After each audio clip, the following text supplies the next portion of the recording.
Hi అండి. ఇప్పుడే social మీడియాలో బజ్ ఏంటంటే డిమాన్ పవన్, శ్రీజ అండ్ సుమన్ శెట్టి వీళ్ళ ముగ్గురులోంచి ఒకళ్ళైతే ఎలిమినేట్ కాబోతున్నారు. Based on wild card entries వాళ్ళే ఎలిమినేట్ చేయబోతున్నారు అంటున్నారు. ఇది ఓకే, వాళ్ళ యొక్క ప్రక్రియ వాట్ ఎవర్ ప్రాసెస్ అనుకోవచ్చు. బట్ దీంట్లో ఫెయిరా అన్ఫెయిరా అన్న క్వశ్చన్ మార్క్స్ తోటి ప్రతి రివ్యూయర్స్ చేస్తున్నారు. బట్ నా ఒపీనియన్ నేను చెప్పాలనుకున్నది ఏంటంటే ఇది అన్ఫెయిరా ఫెయిరా అన్నది పక్కన పెడితే వీళ్ళే ఎవరైతే సో కాల్డ్ హై ఫాలోవర్స్ ఉన్న రివ్యూయర్స్ ఏం చేస్తున్నారంటే సిండికేట్ కింద ఫామ్ అయిపోయి వాళ్ళు ఎవరికి చెప్పాలనుకుంటున్నారు అంటే ఎక్కువ ఫ్యాన్ ఫాలోయింగ్ ఉంటే లేకపోతే పిఆర్ ఉంటే వాళ్ళకి మద్దతు తెలిపేటట్టున్నారు. ఫర్ ఎగ్జాంపుల్ సుమన్ శెట్టి ఆడట్లేదు అన్నది వీళ్ళే. ఆయన కాముగా కూర్చుండిపోతున్నాడు, వేరే శ్రీజ అండ్ పవన్ డిమాన్ బాగా ఆడేస్తున్నారు అని చెప్పి ఇది చేసింది వీళ్ళే.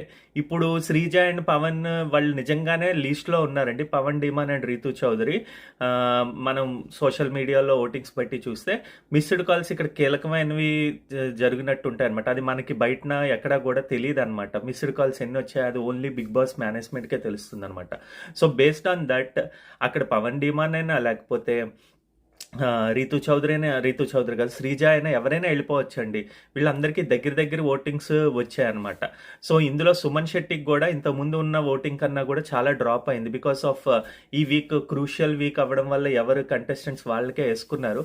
సో ఆబ్వియస్గా సుమన్ శెట్టి ఆడట్లేదు అన్నప్పుడు ఆయనకు ఒకవేళ అంటే బిగ్ బాస్ చేతుల్లోకి తీసుకుని ఆటని వాళ్ళు ఎలాగైనా పంపించేయాలనుకుంటే అందులో అన్ఫేర్ అయితే ఏమీ లేదు.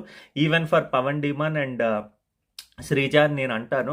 ఎందుకంటే వాళ్ళు ఆడుతున్నారు, వాళ్ళు బ్యాడ్ లక్ ఖచ్చితంగా కాదనట్లేదు. బట్ స్టిల్ వాళ్ళ Bigg Boss is a game show కాబట్టి ఆ రియాలిటీ షోకి వాళ్ళకి టీఆర్పీ గురించే based on that or whatever viewership గురించే చూస్తారు. సో దాన్ని బేస్ చేసుకునే ఇప్పుడు పవన్ డిమాన్ అవసరమా, లేకపోతే శ్రీజ అవసరమా, లేకపోతే సుమన్ శెట్టి అవసరమా అన్నది వాళ్ళ నిర్ణయం, వాళ్ళు తీసుకోవడంలో తప్పైతే ఏం లేదు. ఇదైతే అన్ఫేర్ డెసిషన్ కాదన్నది నా యొక్క ఒపీనియన్. వీళ్ళే కాదు, ఈవెన్ రీతూ చౌదరి, సంజన ఎవరు పోయినా కూడా అన్ఫేర్ డెసిషన్ అంటూ ఏముండదు. It's just a game show. Game కిందే చూస్తాడు బిగ్ బాస్ అయితే. అర్జునుడు అని చెప్పినట్టు తన యొక్క గేమ్ని తాను ఇప్పుడు ఆడాలని ట్రై చేస్తున్నాడు ఈ week. So let's see what will happen అన్నది. నా పరంగా అయితే ఏ డెసిషన్స్ కూడా అన్ఫేర్ అయితే ఏం లేదు, అందరికీ సేమ్గా వచ్చాయి. ఎక్సెప్ట్ సంజన అండ్ కొంతమందికి తనూజాకి వీళ్ళు సేవ్ అయితే బెస్ట్ అని అనుకోవచ్చు. ఎందుకంటే వీళ్ళకి ఆల్రెడీ అంత హైయెస్ట్ ఓటింగ్ ఉన్నప్పుడు వాళ్ళని ఇందులో పెట్టి ఈ క్రూషియల్ నిర్ణయం తీసుకోకుండా ఉంటే బాగుంటుంది. మిగిలిన వాళ్ళకి ఎవరికైనా కూడా దగ్గరగా ఓటింగ్స్ వచ్చాయి కాబట్టి it depends upon the Bigg Boss game అంతే.